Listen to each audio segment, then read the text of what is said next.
하나님의 복된 말씀 에베소서 제6장을 같이 보겠습니다. 이 계시의 말씀을 한 절씩 나눠서 교독하실 때 살아계신 하나님의 음성을 들을 수 있기를 원합니다. 제가 먼저 10절을 읽죠. 끝으로 너희가 주 안에서와 그 힘의 능력으로 강건하여지고 마귀의 관계를 능히 대적하기 위하여 하나님의 전신갑주를 입으라. 우리의 씨름은 혈과 육을 상대하는 것이 아니요 통치자들과 권세들과 이 어둠의 세상 주관자들과 하늘에 있는 악한 영들을 상대함이라. 그러므로 하나님의 전신갑주를 취하라. 이는 악한 날에 너희가 능히 대적하고 모든 일을 행한 후에 서기 위함이라. 그런즉 서서 진리로 너희 허리띠를 띠고 의의 호신경을 붙이고 평안의 복음이 준비한 것으로 신을 신고 모든 것 위에 믿음의 방패를 가지고 일어서 능히 악한 자의 모든 불화살을 소멸하고 구원의 투구와 성령의 검 곧 하나님의 말씀을 가지라. 모든 기도와 간구를 하되 항상 성령 안에서 기도하고 이를 위하여 깨어 구하기를 항상 힘쓰며 여러 성도를 위하여 구하라. 또 나를 위하여 구할 것은 내게 말씀을 주사 나로 입을 열어 복음의 비밀을 담대히 알리게 하옵소서 할 것이니 20절 다 같이요. 이 일을 위하여 내가 쇠사슬에 매인 사신이 된 것은 나로 이 일에 당연히 할 말을 담대히 하게 하려 하심이라. 아멘, 아멘. 자, 여러분, 우리는 로마서를 통해서 로마서 1장부터 11장까지는 복음의 진수를 이야기하고 12장부터 16장까지는 생활편이다. 예, 그렇게 말씀을 드렸어요. 오늘 우리가 읽고 있는 이 에베소서도 1장부터 3장까지는 복음의 진수를 말하고 4장부터 6장까지는 그러면 그 복음의 진수를 아는 사람은 어떻게 살 것인가? 그것을 이야기해주고 있어요. 자, 여러분, 좀 이따 다시 돌아오겠습니다. 우리가 지금 새벽에 살피고 있는 레위기 같은 경우도 잘게는 네 부분으로 나눌 수 있는데 크게는 두 부분으로 나눕니다. 1장부터 10장까지 한 섹타고 레위기에 11장부터 나머지 27장까지가 뒷부분이에요. 여러분, 이것도 큰 덩어리로 따지자면 앞에는 제사 부분이죠. 그러니까 어떻게 예배하고 어떻게 제사할 건가. 그 다음에 11장부터는 그 뒤에 정결법이죠. 그러면 그 예배를, 그 제사를 드린 사람은 어떻게 살 것인가. 그러니 여러분, 성경은 구약이든 신약이든 상관없이 절대로 믿음과 행함, 지식과 삶, 이것을 분리시킬 수도 없고 절대로 분리시키지 않는다. 지금 그 이야기를 하는 거죠. 자, 여러분, 우리는 에베소서 1장부터 6장까지 우리가 특색 기간을 살펴보면서 삼위 하나님의 구원은 어떤 구원인가, 예수님은 우리의 구원을 위해서 어떻게 하셨는가, 그리고 그 예수님의 구원은 얼마나 영광스럽고 황홀한 이야기인가, 그 이야기를 에베소서 1장, 2장, 3장을 쭉 살펴봤습니다. 살펴봤죠? 자, 그러면 그 복음의 진수를 안 사람은 어떻게 살 것인가 라고 했을 때요, 크게 세 가지입니다. 하나는요, 여러분 4장 1절 보시면, 자, 그 복음의 진수를 아는 사람은 어떻게 살아야 되는가? 에베소서 4장 1절이에요. 같이 읽어봅니다. 시작. 그러므로 주 안에서 갇힌 내가 너희를 권하노니, 그 다음 너희가 부르심을 받은 일에 합당하게 행해라. 자, 여러분, 우리가 진짜 복음의 진수를 안다 그러면 우리는 어떻게 살아야 되는가 하면, 첫 번째는 부르심에 합당하게 살아야 되는 거예요. 그러면 부르심에 합당하게 사는 것이 뭔데요? 라고 했을 때, 자, 2절 말씀 보니까 4장 2절, 모든 겸손, 온유, 오래 참음, 사랑 가운데 서로 용납. 3절 말씀에 성령이 하나 되게 하신 것을 힘써 지키는 것. 이 5가지가 부르심에 합당한 생활인 거예요. 이해되시죠? 자, 그리고 두 번째, 그러면 어떻게 살아야 하느냐라고 했을 때 5장 1절 같이 있습니다. 시작. 그러므로 사랑을 받는 자녀같이 너희는 하나님을 본받는 자가 되고. 자, 그러면 어떻게 행해야 됩니까? 그랬더니 너희는 하나님을 본받는 자가 되라. 그러면 하나님을 본받는 것이 어떤 건데요? 라는 것은 제가 뒤에서 말씀을 드릴게요. 자, 세 번째, 그러면 우리가 복음의 진수를 아는 사람으로서 어떻게 살아야 되는데요? 그렇게 이야기한다면, 자, 여러분 6장 11절 말씀, 6장 11절 또 같이 읽으세요. 시작. 마귀의 관계를 능히 대적하기 위하여 하나님의 전신갑주를 입어라. 아멘이십니까? 자, 그러니까 여러분, 성경은요 너무나 명확하게 우리들에게 어떻게 너희들이 구원받았으면 어떻게 살아야 될지 명확하게 말씀해주고 있는 거예요. 자, 첫 번째는 뭐라고요? 부르심에 합당하게 생활하라. 두 번째는요, 하나님을 본받는 자가 되라. 세 번째는요, 하나님의 전신갑주를 입어라. 여러분, 이게 성경에 명확하게 나와 있어요. 그러니 여러분, 요즘에 많은 사람들이, 예수 믿는 사람들이 잔뜩 들어가지고 머리는 이만큼 커졌는데 행함이 없어, 행함이 없어, 그렇게 이야기하지 않습니까? 여러분, 그래서 자꾸 행함이 있는 그리스도인, 또 실천하는 그리스도인, 또 순종하는 그리스도인, 실천, 행함, 순종, 이런 액션들을 많이 이야기하는데, 여러분, 제가 누구보다도 여러분 움직이고 액션하고 실천하고 순종하는 거 중요하게 생각하죠. 그런데 여러분 잘 들으십시오. 호세아서에서 뭐라고 이야기하는가 하면요, 너희가 지식이 없어 망한다, 그렇게 이야기하면서 여호와를 알자, 시작, 힘써 여호와를 알자, 그랬지 않습니까? 그러니까 여러분, 우리가 올바른 실천, 올바른 순종, 올바른 행동이 어디서 나오는가 하면요, 참된 암, 올바른 암, 바른 암, 아멘 할 때까지 제대로 암, 이게 너무너무 중요하단 말이죠. 그러니까 여러분, 로마서 1장부터 11장까지 충분히 알아야 그러므로가 나오죠. 그게 뭡니까 여러분? 어떻게 그 하나님의 본체가 저 높고 높은 별을 넘어 이 낮고 낮은 땅 위에 죄범한 영혼 구하러 오셨냐? 그 복음이, 그 구원이 너무 황홀하고 감격스러우니까 그러므로 우리는 영적 예배를 드릴 수가 있는 거예요. 그러니까 여러분, 다시 한번 말씀드리지만 믿음과 행함, 지식과 삶이라는 것은 결단코 분리되지 않고 하나다라는 것을 말씀하고 있다는 거죠. 오늘 여러분, 이 말씀이 여러분 가운데 삶으로 순종되어지시기를 주 예수 그리스도의 이름으로 축원합니다. 축원합니다. 여러분, 제가 관심 있는 파트 중에 하나가 영적 전쟁이어 가지고 제가 영적 전쟁에 대해서 말을 많이 했을 겁니다. 그렇지만 여러분, 옛날 설교했는 거 전혀 보지 않았습니다. 새롭게 말씀을 준비했으니까 여러분, 아는 것은 중복되는 것이 있으면 복습하고, 또 모르는 것이 있으면 새롭게 은혜 받으면서 여러분 기대감으로 나가게 되시기를 주 예수 그리스도의 이름으로 축원합니다. 자, 여러분, 우리가 영적 전쟁할 때 가장 먼저 알아야 되는 것은 이것입니다. 자, 여러분, 우리가 금요일날에 시간 좀 많이 있기 때문에 참 좀 여유롭죠. 자, 여러분, 책갈피를 꺼내셔가지고 다 여러분 접어 놓으시고 어디로 가는가 하면 요한계시록 12장 말씀으로 한번 가보겠어요. 요한계시록 12장 말씀 다 한번 찾아보세요. 신약성경 410쪽쯤에 있습니다.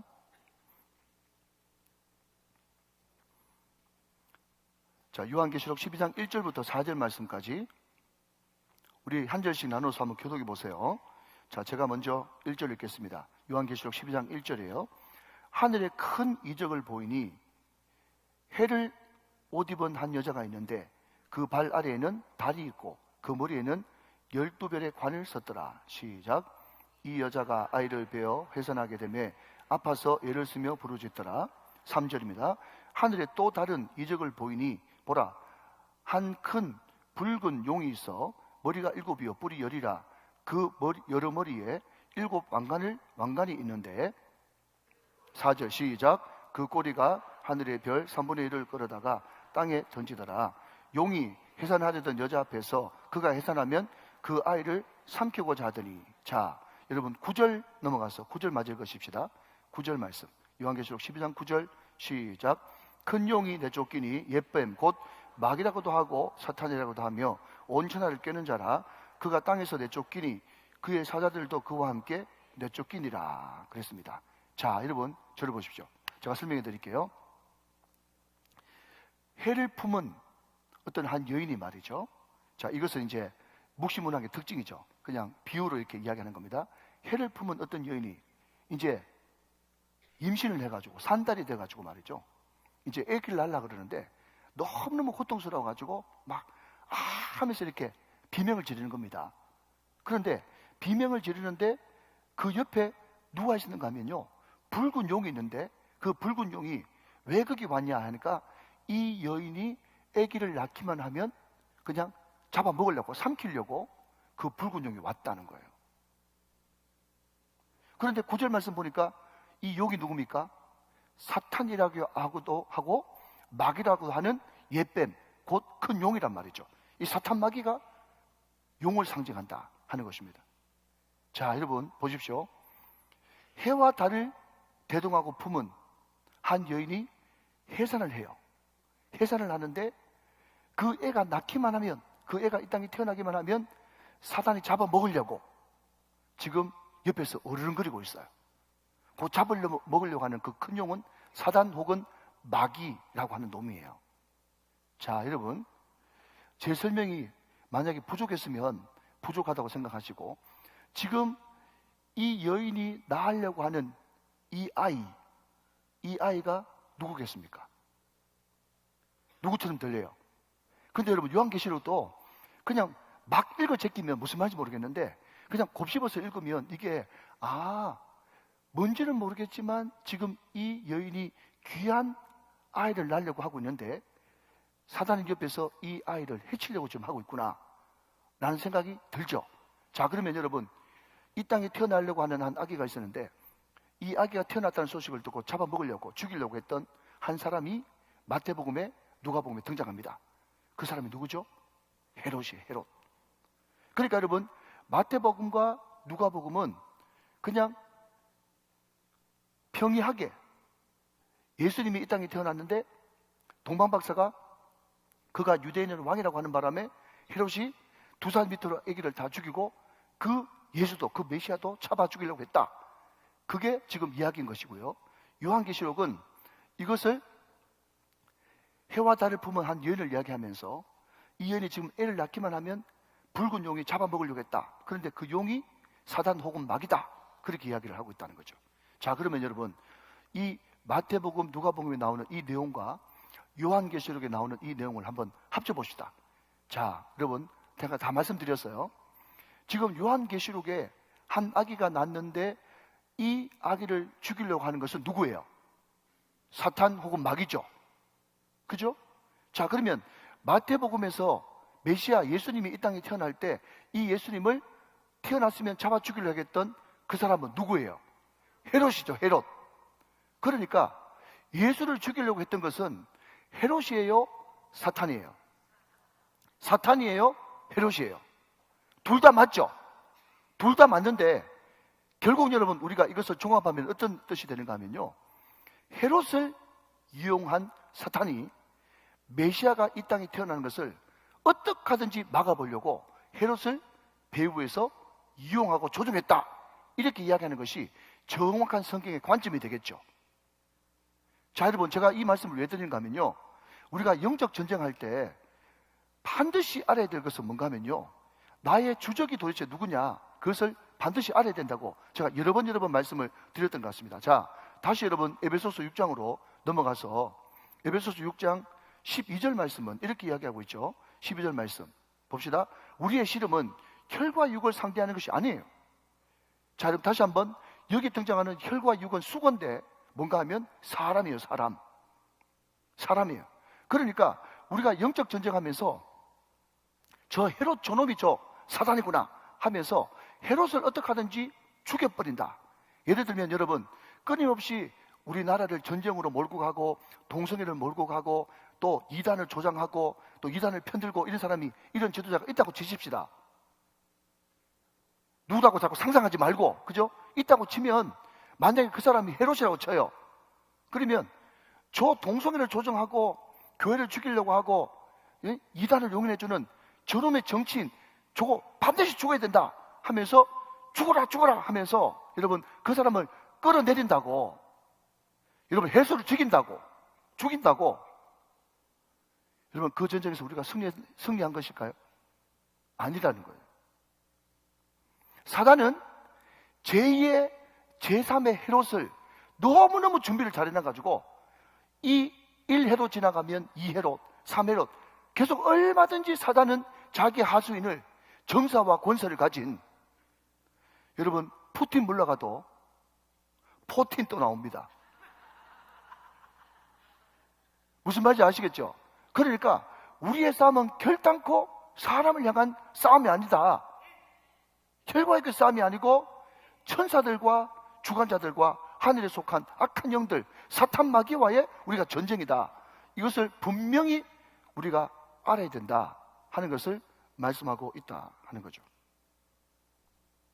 근데 여러분, 분명한 것은요, 헤롯이 에돔 족속이 있잖아요. 에돔 족속이고 정말 로마 정권의 말이죠, 말 잘 비벼가지고 결국 왕이 되고 또 그 아들들이 분봉왕이 됐지 않습니까? 유대인, 팔레스타인 땅, 이스라엘 땅을 다스리고 있지만 그럼에도 불구하고 그 헤롯은요, 전통성을 인정 못 받았어요. 만약에 자기가 다윗처럼 적통으로 누가 봐도 이래 봐도 저래 봐도 하늘에서 봐도 땅에서 봐도 자기가 왕 되는 것이 정당하다 그러면, 만약에 여러분 메시아가 났다 그러면 하늘에 메시아가 났나 하면서 오히려 환영하고 모셔드리고 기뻐했을 거예요.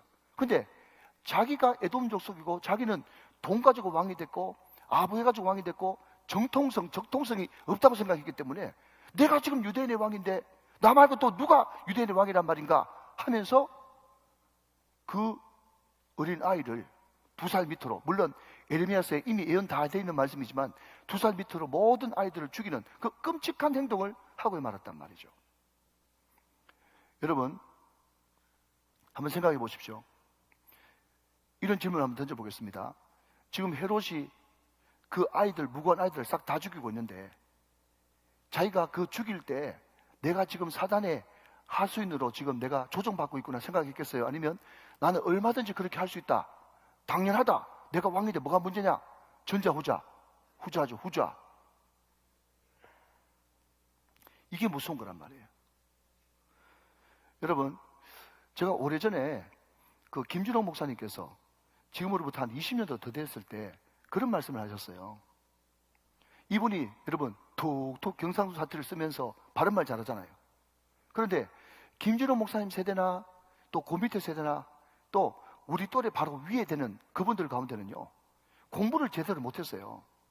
그래가지고 이 신성하고 거룩한 강단에도 어떤 사람이 자주 올랐는가 하면 그냥 막 여러분 전과 7번 8번 되는 사람이 막 벼락같이 성령 받고 목사 된 사람, 대도 이런 사람이 올라오고, 여러분 정말 초등학교도 안 나온 사람, 그런 사람들이 막 불같이 그냥 불 받아가지고 자기가 목사라 그러고 너무 강단이 험악하고 오염됐었단 말이죠. 그러니까 여러분 제가 말씀드리고 싶은 것은 뭔가 하면 그 사람이 물론 될 수 있죠. 여러분 무디도 공부를 별로 못한 사람이에요. 그렇지만 정말 공부를 많이 못했다고 하는 그 열등감, 내가 젊었을 때 너무너무 가난하게 살았다고 하는 그 약점, 우리 아버지가 정말 개떡 같아가지고 어릴 때 정말 엄마가 9명이나 됐다고 하는 그 쓴뿌리, 이런 것들이 막 상처 투성이, 어떻게 여러분 그런 사람이, 야, 우리 장로님 그런 이야기 하더라고요. 야, 목사님, 나도 옛날에 그 청송 꼴짝이 살았는데 내보다 나이 적은 사람이 어떻게 저렇게 상처가 심할까요? 그렇게 이야기하신 분이 많거든요. 그러니까 그 상처가 완전히 회복되지 못하고 쓴뿌리가 뽑히지 못한 채로 여러분 성령 받았다고 또 기도원 원장 이상한 여자가 여러분 신학하라 그래가지고 신학해버리면 그런 사람들이 얼마 동안은 잘하겠지만 나중에는 엄청나게 그 상처가 드러나가지고 그것 때문에 한국 강산에 여러분 얼마나 교회가 상처를 입고 아픔을 겪었습니까? 여러분 제가 말씀드리고 싶은 것은요, 여러분 사단은 우리의 분노와 우리의 열등감과 우리의 쓴뿌리와 우리의 상처와 우리의 약점, 이런 것들을 정확하게 알고 파고 들어가는 존재이기 때문에 사랑하는 여러분, 주님 앞에서 우리가 말씀과 기도로 내 상처를 치유받고 회복되고 열등감 회복되고, 여러분 꽉 찬 우주보다 더 큰 하나님이 내 마음속에 들어와가지고 완전 내 마음속에 완전히 선뿌리가 뽑혀나가고 꽉 찬 행복과 복음에 대한 황홀감, 이런 것들이 완전 내 마음을 녹여가지고 치유받고 회복돼야 여러분 우리가 사단에 두고 안 될 수 있다는 이 중요한 말씀을 여러분에게 드리고 싶단 말이에요. 그렇기 때문에 여러분 진지하게 주님 앞에 한번 눈물 깊이 흘리는 회개 시간이 있어야 됩니다. 그리고 우리 교회 같은 경우는 얼마나 감사합니까? 우리 교회에서 DTS 하면서 또 기도 전략 학교 하면서 다양한 프로그램을 통해서 상처, 내적 치유 이런 것들을 많이 다루지 않습니까? 반드시 직면하고 극복해야 되는 거예요. 그렇지 않으면 여러분 사단에게 판판하게 당한다니까요. 사랑 여러분, 열등감, 상처, 분노, 쓴뿌리, 이 모든 것들을 극복할 수 있는 저와 여러분 다 되시기를 주 예수 그리스도의 이름으로 축원합니다. 이게 굉장히 중요한 영적 전쟁의 하나의 큰 줄거리란 말이죠. 자, 그러면 여러분 오늘 이 사단이 끊임없이 우리에게 찾아와가지고 우리에게 상처를 입히고 또 전쟁을 걸어오는데, 그러면 이 사단이 우리에게 전쟁을 걸어올 때 이 사단이 주로 쓰는 무기가 뭔가 하는 것이죠. 무기가 뭔가. 여러분, 이 사단의 등장은 창세기 2장을 넘기면 바로 사단이 등장합니다. 아담과 하와가 있는 그 에덴 동산에 사단이 찾아왔죠. 자, 여러분, 줄이면 이렇습니다. 무슨 말인가 하면요. 자, 사단이 찾아와가지고, 자, 들어보십시오. 자, 여러분, 저를 잘 보셔야 돼요. 그 전에 먼저 이걸 이야기해야 되겠네. 우리가 이 영적 전쟁하면 항상 두 가지 극단이 있죠. 하나는 지금 사람이 지금 달에 가는 이 세상에 무슨 영적 전쟁 마귀가 있냐? 여러분, 마귀 있습니다. 창세기부터 등장하는 그 마귀, 그것은 분명히 존재하고 있어요. 마귀가 없다고 생각하는 이것이 굉장히 무서운 이야기인 거예요. 또 하나의 극단은요, 모든 것이 다 마귀다. 이것도 잘못된 극단이라고 말씀드렸어요. 여러분, 어떤 사람이 회사에 급한 일이 있어가지고 이틀 꼬박 새고 교회 왔어요. 근데 그 사람이 그래도 내가 교회에서 예배 드리려고 왔는데 이틀 동안 꼬박 밤을 새다 보니까 눈이 싹 감겨요. 그런데 제가 강단에서 저 조롱마귀 역사한다! 그렇게 이야기하면 말이죠. 사단이 그럴 거예요. 아이고, 놀래라! 내가 그 사람한테 역사도 안 했는데 무슨 잔마귀, 조롱마귀냐? 여러분, 이틀 동안 밤새고 온 사람은요, 그냥 눈이 감길 수밖에 없는 거예요. 그러니까 매사에 여러분, 조롱마귀, 기침마귀, 감기마귀, 뭐 그렇게 이야기하면 말이죠. 자, 여러분 잘 들으십시오. 이게 굉장히 중요한데 그게 굉장히 이기적인 것이거든요. 왜냐하면 모든 악, 어두움이 다 마귀로부터 온다 그러면 어떤 여러분 결과를 가져오는가 하면 우리 인간은 회개할 게 아무것도 없어. 다 마귀 잘못이야. 이런 수준 높은 이야기를 이해하시겠습니까, 여러분? 여러분, 인간이 잘못한 것은 자기 죄는 죄인 거예요. 그런데 모든 자기의 잘못과 죄를 마귀 탓으로 돌려버리면요, 마귀가 유혹해가지고 그랬는데 마귀가 잘못해하고 마귀가 회개해야지 내가 회개할 게 아무것도 없잖아요. 그러니까 여러분, 마귀는 있습니다. 창세기부터 요한계시록까지 계속 마귀는 있어요. 이것을 부인하는 것도 잘못된 것이고 모든 것을 마귀로 귀결시키는 것도 영적 전쟁의 큰 허물이란 말이죠. 그러니까 성경대로 믿고 성경대로 우리가 신앙생활을 해야 되는 것이죠. 자, 그런데 창세기에 등장하는 그 마귀가 우리한테 임해가지고 말이죠. 그 마귀가 뭐라고 얘기하는가 하면 하나님 없어, 하나님 없어. 그런 게 어딨어. 지금 로켓을 쏘고 또 달나라에 사람이 가는 이 시대 때 이 과학이, 이 로봇가 이렇게 팽배한 이 첨단 문화 속에 무슨 하나님이 있냐, 그렇게 이야기하면서 여러분, 창세기 3장의 그 사단 마귀가 말이죠, 아담과 하와, 특히 하와한테 나타나가지고 하나님 없다 그랬습니까? 절대로 그런 무기를 쓰지 않습니다. 왜 그런가 하면 거기에 하나님께서 동산 중앙에 거니시니라라고 하는 그 말이 뭔가 하면요, 동산 중앙에 거니시면서 아담도 만나고 하와도 만나고 교제했다는 그런 뜻이거든요. 그러니까 며칠 전에 분명히 하나님 만나서 말씀도 듣고 했는데 또 하나님께서 아담에게 하와를 선물해 주시면서 내 뼈 중에 뼈, 살 중에 살이라고 하는 그 말씀도까지 들었는데 하나님 없다 그러면 그런 말에 넘어가겠습니까? 안 넘어가는 거예요. 그러니까 이런 겁니다. 말을 하는 여러분 뱀 형상을 한 사단이 찾아와가지고 야, 하와 너 정말 좋겠다. 아담 너 정말 좋겠다. 너는 그냥 이름만 붙여주면 그것이 이름이 된다며. 또 하나님께서 이 에덴 동산에 있는 모든 과일을 다 먹으라 했다며. 그러면서 여러분 잘 들으십시오. 그런데 나 저 동산 중앙에 있는 저 나무 열매 그 맛이 너무너무 궁금해. 달콤해? 새콤해? 사과야? 망고야? 오렌지야? 무슨 맛이야? 그렇게 막 이제 이야기를 하는 거예요. 그렇게 이야기하니까 멍청한 아담이 하는 말이 뭔가 하면 난 딴 거 다 먹어봐가지고 맛을 나는데 나 그 선악과라고 하는 나무 실과 맛 몰라. 그랬더니 에이 거짓말. 아니야, 정말 하나님께서 모든 동산에 있는 나무의 실과는 다 따먹으라고 했는데 그거는 따먹지 말라고 그랬어. 그거는 하나님께서 그 먹는 날에는 죽는다고 그렇게 이야기했어. 그렇게 이야기하니까 마귀가 그때 여러분 딱 뭐라고 여러분 치고 나오는가 하면 에이 그거 먹으면 하나님처럼 되는데 하나님이 딴 과일은 먹고 그 진짜는 먹지 말라고 하시는구나. 그게 뭐야? 여러분, 의심이죠. 의심. 다른 과일은 과일도 아니야. 그게 진짜야.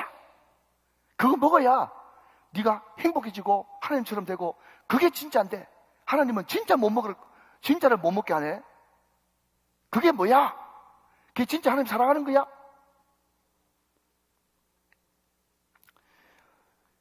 여러분, 제가 인생을 좀 살아보니까요, 20년, 30년, 40년 된 중마고도 의심이 딱 들어가 버리니까 한순간에 관계가 갈라지던데. 여러분, 평생 산 부부도 말이죠, 어느 순간 의심이 찾아오면 관계가 깨지는 거예요. 하나님에 대한 의심 말이죠. 여러분, 많지만 신약으로 훌쩍 넘어가면 예수님이 이제 공생을 시작하고 성령에 이끌려 광야로 가서 마귀에게 시험을 받습니다. 그때 세 가지 시험을 받죠. 첫 번째는 뭐죠? 돌덩이 떡덩이. 두 번째는 뭐죠? 뛰어내리라. 세 번째는요, 네 나한테 절하면 천하만국을 내게 주겠다. 그런데 그 세 가지 시험을 할 때 공통적으로 사탄 마귀가 예수님께 했던 말은 뭔가 하면, 네가 만약 하나님의 아들이거든, 네가 만약 하나님의 아들이거든, 그거예요. 여러분, 이것을 2023년 버전으로 바꿔볼까요? 네가 그렇게 하나님 잘 믿는다며. 네가 그렇게 하나님 잘 믿는다며. 그런데 왜 너가 아버지 암 걸려? 어디서 많이 들어보셨죠? 네 그렇게 새벽기도 나가고 예수 잘 믿는다며. 근데 너가 아버지 왜 암 걸려? 왜 너가 엄마 새벽기도 나가다가 교통사고나? 우리 권사님 어디 가셨노? 새벽기도 나오다가 교통사고를 하셨는데. 항상 예수 믿지 않는 사람은 그렇게 이야기합니다. 너가 딸 고3인데 고3인이도 교회에서 중고등부 반주했다며. 그런데 대학교 똑 떨어졌네. 그 의심. 여러분, 사단이 창세기부터 예수님 시대 때부터 지금까지 계속해서 우리들에게 던져주는 무기는 의심이라고 하는 무기예요. 의심. 우리 교회 오래전에 부흥해왔던 모포사랑교회 백동조 목사님, 하도 주변 사람들이 전도해가지고 엄마가 우리로 따지자면 몇 킬로 걸어가지고 교회 갔는데 교회 딱 앉자마자 복음이 찾아왔죠. 복음을 듣지 못했어요. 그런데 딱 오자마자 성령께서 딱 마음을 사로잡히시는데, 딱 사로잡는데 말이죠, 엄마만의 신앙 고백이 나왔다 그랬죠. 뭐죠? 음에 내가 있어야 될 곳이 여기구만. 마음속에 평안이 확 몰려드는 거예요. 내가 있어야 될 곳이 여기구만. 그러면서 새벽기도 한 번도 안 빠지고, 자기 전도한 그 옆집 무슨 누구 엄마는 그냥 주일 예배만 딱 나가는데, 예수 믿으면 그러면 되는가? 그러면서 오히려 전도한 그 사람을 주일 저녁 예배 들어가고 수요예배 들어가고 새벽기도 들어가고 자기가 열심히 그렇게 믿었는데, 여러분, 5년 지나도 안 풀려. 10년 지나도 안 풀려. 여러분, 도무지 길이 안 열리고 일이 안 풀리는 거예요. 그러니까 여러분, 이 교회들마다, 여러분, 우리 교회는 그런 분이 한 분도 안 계시지만 촉새들이잖아요. 촉새들이 와가지고, 여러분, 그 뒤에도 제가 말씀드리겠지만, 그 엉뚱한 말, 마귀 사탄이 이용하는 그 이간질 시키고 여러분 중상모략하고 하는 그 더러운 말을 여러분 이야기했지 않습니까? 그러니까 그 순간에 그 사단이 전해주는 그 디아볼로스 이간질 시키는, 또 중상모략하는 그 말이 자기가 받아들여 버려가지고, 그 여러분 축담에서 말이죠, 퍼지고 앉아가지고 대성통곡을 했죠. 뭐라고요? 하나님 보세요, 저 인간이 네 그렇게 예수 잘 믿는데도 일 되는 게 왜 그렇게 없냐고 안 가요? 하나님 앞에 시험 들었거든. 여러분, 혹시 여기 두 분 계시네. 마음속에 의심이 석 들어오시는 분. 내가 그렇게 건축금금하고 11조하고 그렇게 봉사하고 헌신하고 내가 그렇게 죽도록 충성했는데 아들 안 되지, 사기 맞지, 몸 아프지, 사람들 내 욕하지, 되는 게 하나도 없단 말이죠. 사랑하시는 여러분, 우리가 바로 이때 발동해야 될 것이 믿음인 것입니다. 의심이라는 것이 나에게 찾아왔을 때 우리가 그 의심을 막아내는 가장 강력한 무기는 바로 믿음이라는 거예요. 믿음. 자, 여러분 몇 절 보시는가 하면 16절을 보세요. 16절. 6장 16절. 자, 같이 읽어요. 시작. 모든 것 위에 믿음의 방패를 가지고 이로써 능히 악한 자의 모든 불화살을 소멸하고. 사단이 끊임없이 여러분 말이라고 하는 것을 통해서 우리를 이간질시키고 우리의 마음에 의심을 심어주거든요. 그런데 그 모든 것 위에 믿음의 방패를 가지고 막아야 된다. 여러분 우스갯소리입니다. 너희 딸 고3인데 그래도 나가서 반주하고 그러더만 왜 대학교 똑 떨어졌어? 그렇게 이야기하면요, 믿음 있는 사람은요 이렇게 이야기해야 돼요. 나 그거 기도 제목이었어. 우리 딸 교만하면 똑 떨어지게 해달라고. 나는 우리 딸을 위해서 기도할 때 하나님, 우리 딸이 대학 가가지고 마음껏 예수의 제자가 되고 믿음 잘 지킬 수 있으면 대학 들어가고, 우리 딸이 대학 가가지고 믿음 버리고 또 술 먹고 방탕하고 미팅을 하러 돌아다니고 그렇게 할 것 같으면 내가 똑 떨어지게 해달라고 기도했거든. 하나님께서 내 기도 응답하셨네. 그렇게 이야기하면요, 그 배후에서 역사하는 그 이간질시키는 사단이 영적인 그 존재가 말이죠. 뒤에서 보고 무슨 저런 인간이 다 있냐, 무슨 저런 인간이 다 있냐, 그러면서 한 길로 왔다가 7길로 떠나가는 역사가 일어난단 말이죠. 여러분, 하나님을 믿고 신뢰하는 것, 제가 늘 말씀드리잖아요. 우리가 때로는 의심할 수 있어요. 때로는 낙심할 수도 있습니다. 때로는 원망불평할 수도 있어요. 그러나 하늘이 여러분 무너지고 땅이 꺼진다고 할지라도 우리가 결단코 절대로 여러분 우리가 부인하지 말아야 될 사실은, 하나님은 나를 사랑하시며 나를 향한 놀라운 계획을 가지고 계십니다. 그 신뢰, 하나님을 굳세게 믿는 그 믿음과 신뢰, 이것은 절대로 버리면 안 된단 말이죠. 여러분, 이것은 우리 신앙의 여러분 바탕이 되기 때문에 이거 무너지면 다 무너지는 거예요. 사랑 여러분, 어떤 순간에 와도 그 의심을 믿음의 방패로 늦거리 막고, 하나님 아버지, 나는 알지 못합니다. 하나님의 기쁜 뜻을 난 알지 못합니다. 하나님, 지금 이 상황에서 내가 알고 싶은 마음도 없습니다. 나는 기도해보지 않아도 하나님을 끝까지 신뢰하고 주님 앞 붙들고 나가겠습니다. 주님 반드시 하나님께서 선하고 아름다운 길로 인도하실 줄로 믿습니다. 이런 꽉 차있는, 여러분 기도해보지 않아도 내 마음속에 가지고 있는 이 든든한 믿음, 신뢰, 이것이 있을 때 우리는 사단의 불화살 공격에서도 늘 이길 수 있는 역사가 나타난다 하는 것입니다. 믿으시면 아멘 하시기 바랍니다. 자, 여러분, 이 마귀, 이 사탄이라고 하는 것은 그냥 음력대로 그냥 사탄이라고 한 것이고요, 이 마귀라고 번역된 이 단어가 헬라어로 디아블로스거든요. 디아블로스. 그런데 이 디아블로스가 어떤 뜻을 가지고 있는가 하면요, 자, 첫 번째, 거짓말, 거짓말하는 자, 이런 뜻이에요. 두 번째, 속이는 자, 이런 뜻이에요. 세 번째, 이간질하는 자, 이런 뜻이에요. 이간질하는 자. 네 번째, 중상모략하는 자. 이게 디아블로스, 마귀예요. 자, 여러분 보십시오. 제가 왜 아까 이 주제는 뒤로 좀 넘어가겠다고 말씀을 드렸잖아요. 자, 여러분 5장 1절 말씀 다시 한번 보세요. 5장 1절. 그러므로 사랑을 받는 자녀같이 너희는 하나님을 본받는 자가 되고, 그랬습니다. 자, 우리가 복음의 진술을 한다면 세 가지 해야 되는 것이 있다 그랬죠. 첫 번째는 뭐죠? 부르심에 합당하게 생활해라. 두 번째는요, 하나님을 본받는 자 되라. 세 번째는요, 하나님의 전신갑주를 입어라. 이게 세 가지 명령이잖아요. 이해되시죠? 그런데 하나님을 본받는 게 뭐냐, 하나님을 본받는 게 뭐냐 했더니 1절 그 다음에 보면 되겠죠. 자, 그러면 하나님을 본받는 게 뭐냐라고 했을 때, 자, 여러분 3절 4절 말씀을 한번 보겠습니다.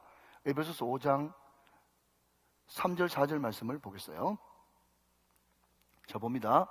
음행과 온갖 더러운 것과 탐욕은 너희 중에서 그 이름조차도 부르지 말라. 이는 성도에게 마땅한 바니라. 4절 말씀 같이 한번 읽어봅니다. 시작. 누추함과 어리석은 말이나 희롱하는 말이 마땅치 아니하니 오히려 감사하는 말을 하라 그랬습니다. 자, 여러분, 우리가 하나님을 본받는데 하나님을 본받는 게 뭡니까? 그랬더니요, 음행을 피하고 악은 모양으로도 버리는 거예요. 그리고 악을 모양으로도 버리는데, 우리 예수 믿는 사람들이 특별히 행동으로 짓는 죄보다도 예수 믿는 사람이 가장 짓기 쉬운 죄가 말로 짓는 죄입니다. 말로 짓는 죄. 4절 말씀 특별히 한번 더 보시면, 누추함과 어리석은 말이나 희롱하는 말이 마땅치 않으니 오히려 감사하는 말을 해라. 여러분, 어떤 사람들은 말이죠, 중직인데도 그냥 언덕 계곡에서 놀러 갔어요. 그런데 그냥 소위 말해서 우리가 이야기하는 아이스 브레이크를 하려고 음담 패설을 하더라고. 음담 패설을.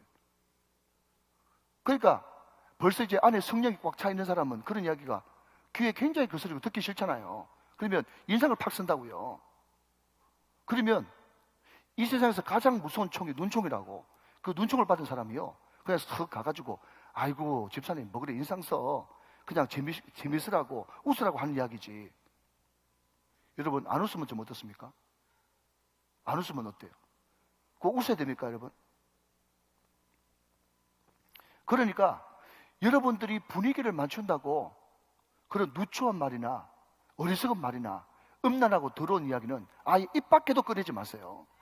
우리 예수님께서 직접 이야기하신 것이 뭔가 하면, 안에 있는 것이 바깥으로 나온다고 그랬어요.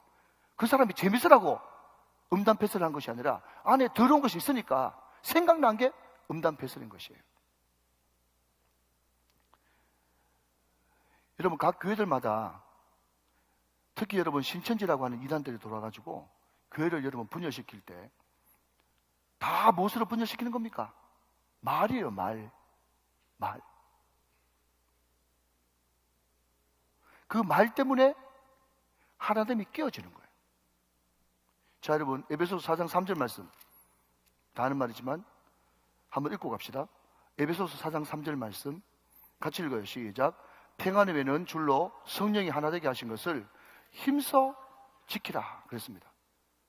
여러분, 절대로 우리가 하나됨을 깨면 안 되는 것입니다.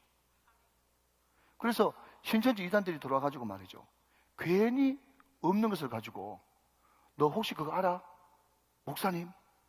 그렇게 이야기하니까 옆에 있는 사람이 혹하지 않습니까? 아니야. 이게 그 사람들 기술이거든요. 그런데 목사님 그거 알아? 목사님? 거기까지 이야기했어요. 그런데 그게 한 단계 넘어가고 두 단계 넘어가고 세 단계 넘어가면 나중 돼가지고는 오만 마리 가지치기를 하고 나와가지고 교회 꽉 찬 그런 의심과 부정적인 이야기가 판을 친다는 거예요. 사랑하는 여러분, 교회는요, 입 꾹 다물고 기도만 하면 성령께서 해결해 주십니다. 여러분, 이것이 우리 교회 가장 큰 줄거리 중에 하나예요. 여러분, 입을 다무셔야 돼요. 그 입 때문에 여러분 우리는 받을 복도 못 받는 것입니다. 말이 얼마나 중요한지 몰라요. 이게 사단에게 이용당할 수 있는 가장 손쉬운 이용당하는 그런 항목이 된단 말이죠. 그 말 때문에 여러분 하나됨이 끼어지는 것입니다. 자, 오늘 여러분 우리는 여기에 그 하나님의 전신갑주에 대해서 많이 등장하고 있어요. 이거 전신갑주 이야기를 또 다 하면 여러분 11시까지 설교만 들으셔야 돼요. 제가 어릴 때 이 노래를 하나 배웠는데 초등학교 5학년 때 가서 배운 노래인데 벌써 이게 몇 년입니까? 수십 년 지나도 여러분 이 노래가 참 오래 기억에 남더군요. 서서 진리의 띠를 띠고 의의 흉배 붙이고 평안의 복음의 신을 신고 믿음의 방패 갖고 구원의 투구 쓰고 성령의 검 가지면 악한 마귀 우리에게 덤벼들지 못하리. 제가 한번 불러볼까요? 서서 진리의 띠를 띠고 의의 흉배 붙이고 평안의 복음의 신을 신고 믿음의 방패 갖고 구원의 투구 쓰고 성령의 검 가지면 야! 악한 마귀 우리에게 덤벼들지 못하리. 이런 게 있어요. 예, 서서 진리의 띠를 띠고 의의 흉배 붙이고 평안의 복음의 신을 신고 믿음의 방패 갖고 구원의 투구 쓰고 성령의 검, 이 6가지입니다. 자, 그런데 여러분 중요한 것은 이 6가지는 몇 차례 또 들으시고 앞으로도 들을 기회가 있으니까 그 다음으로 미루고, 자, 그런데 제가 오늘 다른 각도에서 한번 보고 싶은 것은 뭔가 하면 우리가 하나님의 전신갑주를 하도 많이 들어가지고 진리의 띠, 의의 흉배, 평안의 복음의 신, 믿음의 방패, 구원의 투구, 성령의 검 우리가 다 알아요. 그리고 그 전신 갑주를 입게 해달라고 기도를 많이 해요. 자, 그런데 말입니다. 제가 오늘 꼭 여러분과 나누고 싶은 것은 뭔가 하면 전신 갑주를 입긴 입었는데 그 전신 갑주를 입고 전쟁하는 방식이 세상 사람들과 똑같더라. 그 이야기를 지적하고 싶은 거예요. 그러니까 여러분, 사단이 말이죠, 전신 갑주를 입었을 때는 막 겁을 냈는데 전신 갑주 입고 싸우는 방식은 자기 방식하고 똑같으니까 막 헷갈리는 거예요. 저게 우리 아군인가 적군인가 헷갈리는 겁니다, 사단이. 그러니까 하나님의 전신 갑주를 입었으면 싸우는 방법도 하나님의 방법으로 싸워야 되는데 세상 사람들과 마귀의 방법과 똑같이 싸우는 거예요. 여러분, 이게 정말 이 시대의 가장 큰 문제인 것입니다. 여러분, 제가 어떤 이야기를 들어보니까 한 교회가 몇백 명이 모이는 그런 교회였어요. 목사님이 재정사고를 일으켰어요. 그러니까 그것을 온 성도들이 다 알게 되고 말 그대로 여러분 참 입에 담기도 민망한 주일 때 여러분 이 강단에서 막 육박전이 일어나고 난리가 났어요. 믿음 약한 사람은 가만히 있겠습니까? 다 떠나버리고 예배당은 덩그랗게 큰 예배당이 남았는데 여기에 6명 앉아있고 여기 7명이 앉아있는 거예요. 오늘 한 목사님 정말 청렴하고 선교단체에 한 목사님 청했습니다. 어떤 그 교회에 남아있는 장로님이 전화해가지고 목사님 우리 교회 사정이 이렇습니다. 목사님 오셔도 사례비를 못 드립니다. 그런데 누구한테 들으니까 목사님은 반드시 부탁하면 와줄 거라고 그렇게 이야기해서 저는 무심코 그냥 전화했습니다. 근데 기도해 보겠습니다. 아내하고 기도해 보겠습니다. 그렇게 이야기하고 무릎을 꿇으니까 하나님께서 그런 기도는 즉각 응답하시죠. 가서 도와주라고. 갔는데 말이죠. 설교를 그냥 1000명, 2000명 앉아있는 것과 똑같이 했는데 문제는 뭔가 하면 거기에 앉아있는 13명이 한 사람도 고개를 안 들고 목사님을 안 보는 거예요. 목회자한테 상처가 생겼죠. 속으로 여러분 천불을 나더랍니다. 이럴 것 같으면 왜 불렀냐? 사례비도 안 주면서. 그 주간이 한 3주 정도 되고 마지막 4번째, 여러분 거리도 보통 먼 거리가 아니었대요. 근데 하나님께서 주실 마음이 있어가지고 성경 본문을 딱 펴고 난 다음에 첫 번째 했던 말이 뭔가 하면 교회가 이렇게 된 거 다 성도의 잘못입니다. 주일날 그 육박전을 벌이고 목회자를 끌어내고 이게 무슨 짓입니까? 다 성도의 잘못입니다.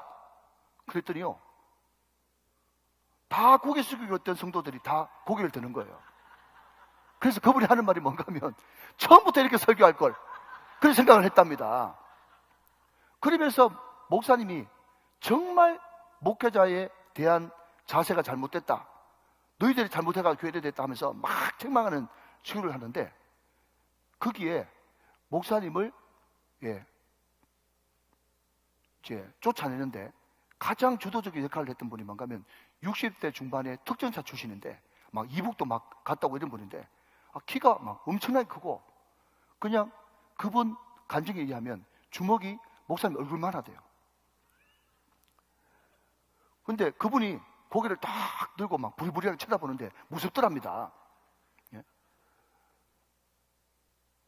그렇게 막 성도들한테 잘못했다고 막 책망을 하고 난 다음에 목사님이 뚜벅뚜벅 내려가가지고 말이죠. 내려가가지고 강단 제일 밑에 무릎을 꿇고 목사님이 저는 목사입니다. 오늘날 교회가 이렇게 된 거 다 목사 잘못입니다. 제가 대신해서 사과하겠습니다 하면서 거기서 공개적으로 무릎을 꿇고 막 사과를 했대요. 그런데 목사님이 진정성 있게 막 사과를 하니까 아까 그 주도했던 그 특전사 출신 그분이 뭐 집사님인지 장로인지 모르겠지만 뚜벅뚜벅 걸어오는데 목사님이 오늘 여기서 죽는구나 그렇게 생각을 했다는 거예요. 여기서 죽으면 그래도 하나님께서 숨기라고 봐주겠지 그렇게 생각하면서 막 두려움에 떨고 있는데 그 덩치 큰 사람이 목사님 앞에 무릎을 꿇더만은 목사님이 뭘 잘못했습니까? 우리가 잘못했지요 하면서 그 사람이 막 거기서 막 대성통곡하고 울더라는 거예요. 그래서 여러분, 목사님도 울고 성도들도 다 해봤자 13명밖에 안 되는데 다 같이 나와가지고 무릎 꿇고 울고 한 20분 동안 실컷 울고 난 다음에 목사님이 장로님, 집사님, 권사님 새로 시작하면 됩니다. 우리 새로 시작합시다. 그래가지고 완전 그 교회가 새롭게 변화되고 하나님께서 정말 놀랍도록 치유하시고 회복시켰다는 그 이야기를 하는 거예요. 여러분, 그러면서 그분이 하시는 말씀이 뭔가 하면, 내가 무릎 꿇는 거, 목사가 무릎 꿇는 거, 또 내가 먼저 잘못했다고 이야기하는 거, 그게 정말 너무너무 어떨 때는 나는 못하겠다. 내가 왜 그렇게 해야 되냐? 내가 뭐 잘못했는데? 내가 도대체 뭘 잘못했건데? 내가 먼저 미안하다고 사과하냐? 그렇게 생각하면서 도무지 그렇게 하고 싶은 마음도 없고 할 수도 없지만은, 그러나 그럼에도 불구하고 주님께서 그렇게 해서라도 그 교회가 하나 되고 또 성령의 회복이 일어나고 회개 역사가 일어나서 새롭게 시작될 수만 있다면, 하나님은 그런 방식으로 나도 회개하고 성도도 회개하고 같이 회개하는 것이 하나님의 방법이라는 거예요. 믿으시면 아멘. 여기서 아멘 하셔야 되는 거예요. 여러분, 그러면 하나님의 방법이 구체적으로 뭡니까? 라고 물으신다면, 여러분, 성경을 여러분에게 소개해 드리겠습니다. 자, 로마서 12장으로 넘어가서, 자, 한번 다 찾아보세요. 로마서 12장. 자, 하나님께서 전신갑주를 입었다면 하나님의 방법으로 우리가 영적 전쟁을 해야 되는데, 그러면 전신갑주를 입은 사람이 어떤 방법으로 우리가 승리해야 되느냐, 그것을 말씀하고 있어요. 자, 14절 15절 말씀 보세요. 자, 하나님이 이 방법을 우리들에게 이야기하고 있습니다. 자, 하나님의 방법이에요. 자, 먼저 자 들어보세요. 자, 하나님의 방법 가르쳐주시면 할 거예요, 안 할 거예요?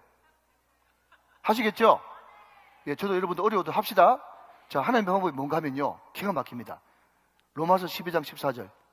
너희를 박해하는 자를 축복하라. 축복하고 저주하지 말라. 이게 하나님의 방법이에요. 벌써 마음이 어렵죠? 여러분, 15절 말씀. 즐거워하는 자들과 함께 즐거워하고 우는 자들과 함께 울라. 이게 하나님의 방법이에요. 제가 다 읽고 설명해 드릴까요? 자, 드릴게요. 자, 쭉 넘어가서 18절 18절 말씀 보면 같이 읽어요. 시작. 할 수 있거든 너희로서는 모든 사람과 더불어 화목하라. 이게 하나님의 방법이에요. 아멘. 19절 말씀 또 같이 읽어요. 시작. 내 사랑하는 자들아, 너희가 친히 원수를 갚지 말고 하나님의 진노하심에 맡기라. 기록되었을 때 원수 갚는 식이 내게 있으니 내가 갚으리라고 주께서 말씀하시니라. 아멘. 원수 너희들 갚지 말고, 직접 갚지 말고 하나님께 맡기라. 원수 갚는 수 내게 있으니 내가 갚을 만하면 충분히 어떤 형태로 내가 갚으리라. 이게 하나님의 메시지라는 거예요. 하나님의 방법이라는 거예요. 더 기가 막힌 것은 20절 로마서 12장 20절 또 읽어봐요. 시작. 내 원수가 줄이거든 먹이고 목마르거든 마시게 하라. 그리함으로 내가 숯불을 그 머리에 쌓아 놓으리라. 내 원수가 줄이거든 먹이고 목마르거든 마시게 하라. 줄이거든 여러분 찾아가가지고 아무 소리 하지 말고, 나한테 그렇게 아프게 하더니 잘 됐다 이런 소리 하지 말고 그냥 빵 건네주고 목마르지 우유 건네주고 먹이고 마시라는 거예요. 이게 하나님의 방법이라는 거예요.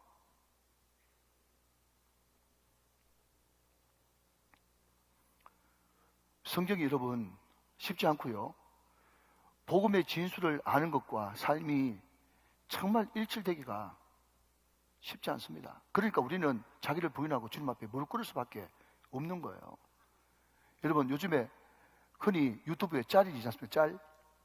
그런데 거기에 누가 나왔는가 하면 지금 문화체육부 2차관인 장미란 성도가 나왔어요.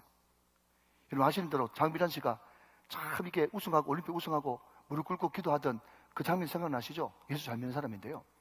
제가 오늘 그걸 좀 보여드리려고 그랬는데 제가 아직까지 그게 좀 익숙지 못해가지고 잘 못 찾겠어요. 근데 제가 말씀으로 드릴게요. 무슨 이야기인가 하면, 그 중국 선수 있어요. 항상 장미란 씨하고 이제 늘 라이벌 되는. 근데 이 사람이 예수 잘 믿는 사람이잖아요. 그런데 올림픽에 나가고 아시안게임에 나가고 세계 선수권에 나가는데 문제가 뭔가 하면, 이제 상대방 라이벌 중국 선수가 와가지고 차례가 됐는데 자기 예수 믿는데도 속으로 어떤 생각이 드는가 하면 실패라, 실패라, 실패라, 이런 생각이 들더라는 거예요. 여러분, 이거 죄예요, 죄 아니에요? 우리가 죄라고 여러분 이야기하기는 태릉 선수촌에서 죽을 고생한 그 선수의 입장에서 보면 우리 마음속에 다 그런 마음들이 있잖아요. 이 사람이 실패야 내가 지금 1등 하는데. 그런데 어느 순간 그 시합하는 와중에서도 제가 하나님 믿고 예수 믿는 사람인데 사데바 선수한테 실패라, 실패라 그렇게 바라는 자기가 너무 기가 막히고, 여러분 우리가 제발 실패라, 실패라 막 기도도 하고 막 그러잖아요. 지금 무슨 말인지 이해되시죠? 그게 얼마나 여러분 너무 웃긴 이야기라는 거예요. 자기 뒤통수를 해머에 얻어맞은 듯한 그런 느낌을 받았답니다. 그리고 그 다음부터 어떤 생각과 기도를 하게 되는가 하면 뭐 그 선수가 그냥 등소평이라고 합시다. 중국 선수니까. 그 등소평 선수가 하나님, 이 선수도 자기가 노력하고 실력 있는 만큼 들게 하시고 나도 내 연습한 것과 실력 있는 만큼 들게 하셔서 더 많이 노력한 사람이, 좀 더 실력 있는 사람이 1등하게 해달라고 그렇게 기도를 하니까 마음속에 불안도 없고 염려도 없고 두려움도 없고, 그때부터 그 기도를 하고 나서부터는요 마음이 너무 편하고 좋더라는 거예요. 아, 제가 그 영상을 보고 딱 한 번 봤는데 그게 막 그대로 다 외워지는 거 있죠. 여러분, 이게 바로 정말 우리 예수 믿는 사람이 해야 될 기도입니다. 다른 사람의 불행이 나의 행복이고 다른 사람의 실패가 나의 금메달이 아니고, 이 사람은 이 사람 실력대로 하는 것이고 난 내 실력대로 하는 것이고, 하나님께서 도와주시면 난 1등 할 수 있는 거고 말이죠. 여러분, 제가 왜 이런 말씀을 드리는 겁니까? 우는 자들과 같이 우는 것은 어렵잖아요. 슬프고 고통스럽고 마음에 동정이 가니까. 그런데 예수 믿는 사람이라도 정말 하기 쉽지 않은 것이 뭔가 하면요, 즐거워하는 자들과 함께 즐거워하는 거. 이게 정말 쉽지 않은 거예요. 내가 꼭 그 자리에 가고 싶었는데 다른 사람이 승진했다. 여러분, 쉽게 축하가 됩니까?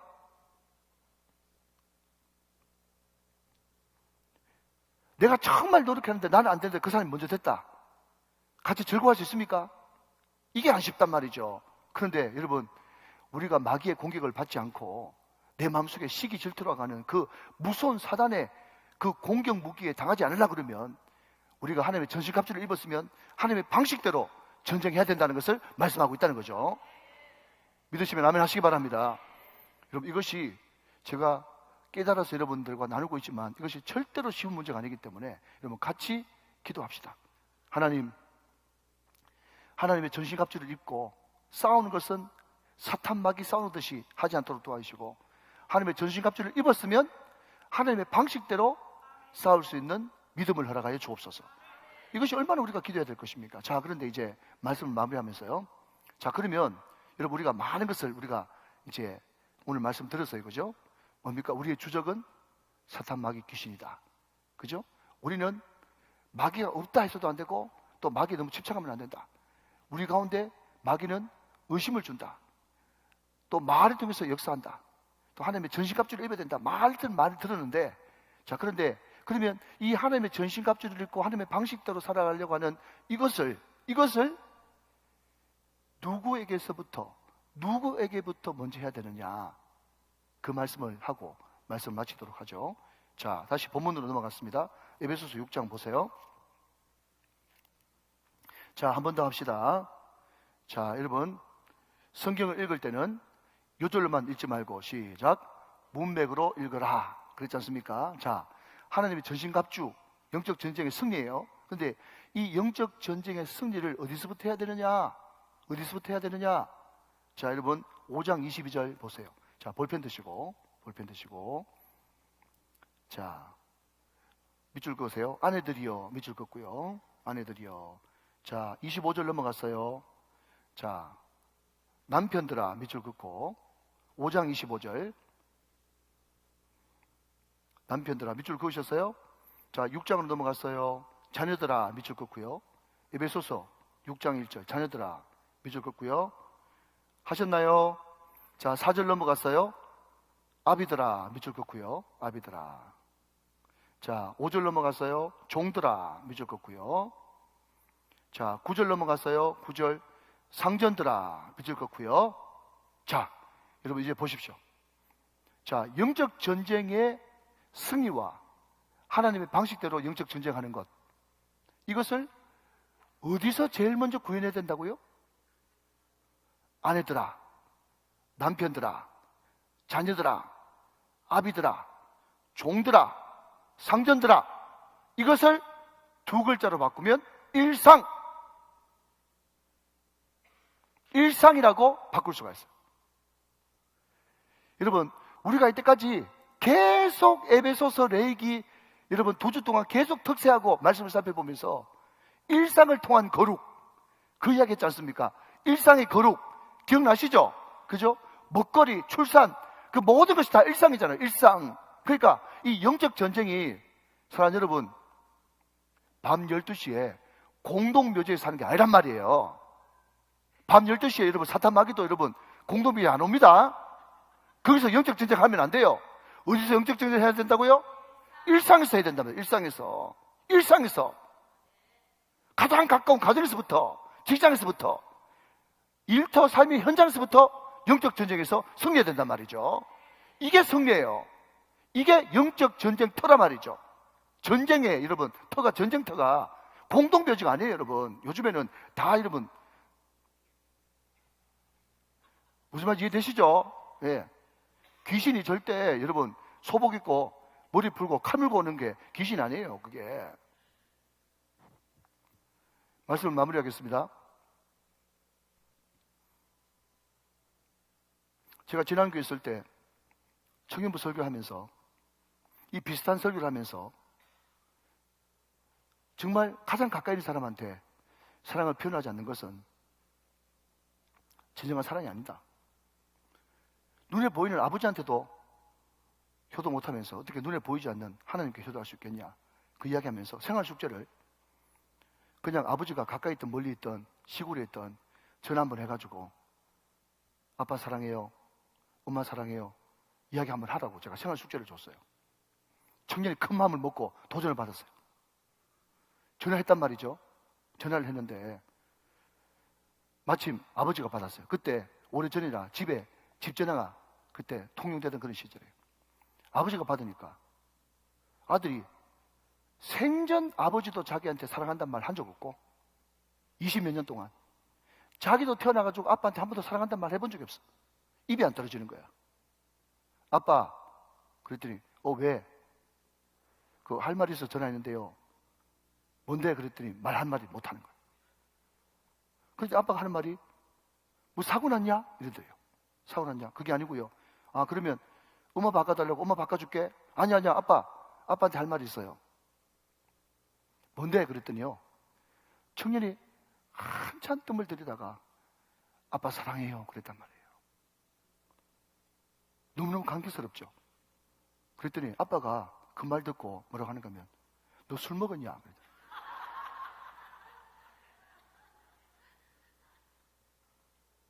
그러더래요. 실제로 자기 아버지가 너 술 먹었냐? 그러더래요. 그 뒤에 이야기는 없어요. 그게 끝이에요. 여러분, 우리가 예수 믿어도 제가 이런 목회를 오래 했잖아요. 예수 믿어도 말이죠, 가족들한테 사랑한단 말 한마디도 못합니다. 그 한 번도 못 듣고 살아본 그런 장로님, 집사님, 권사님들도 많이 있어요.